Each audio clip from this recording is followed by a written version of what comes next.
కడియం నర్సీలలో నూతన సంవత్సరానికి భారీ స్వాగత ఏర్పాట్లు. నూతన సంవత్సరానికి స్వాగతం పలికేందుకు ప్రపంచవ్యాప్తంగా అనేక ఏర్పాట్లు చేస్తుంటారు. అయితే దేశవ్యాప్త ప్రసిద్ధిగాంచిన తూర్పు గోదావరి జిల్లా కడియం నర్సరీలో ఈ స్వాగత ఏర్పాట్లు మరింత ఆకర్షణీయంగా ఉంటాయి. వేలాది ఎకరాల్లో విస్తరించి ఉన్న నర్సరీలలో నూతన సంవత్సర సంక్రాంతి వేడుకల్లో పర్యాటకులను కనువిందు చేయడానికి రైతులు భారీ ఏర్పాట్లు చేస్తున్నారు. లక్షలాది స్వదేశీ విదేశీ మొక్కలను వినియోగించి వందలాది మంది కార్మికులు ఈ వేడుకలకు ముస్తాబులో నిమగ్నమై ఉంటారు.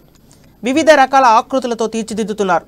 దేశ విదేశాల నుంచి సంక్రాంతికి సొంతూరుకు వచ్చేవారు ఈ నర్సరీ అందాలను తిలకించడానికి వస్తుంటారు.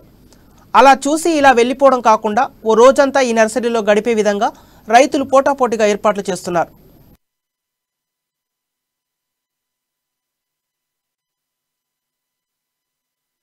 ఈ నూతన సంవత్సరాన్ని 2023 మొక్కలతో ఈ రంగులతో ఆహ్వానిస్తూ చిరస్థాయిగా మనం అందరం కూడా ఎప్పుడు ఎటువంటి కరోనా ఎఫెక్ట్స్ గట్రా లేకుండా మరింత ఆనందంగా గడపాలని కోరుకుంటున్నామండి ముందు జీవితం.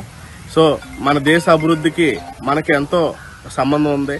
మన అందరం కూడా దేశ అభివృద్ధి కోసం పాటుపడాలని అందరూ మన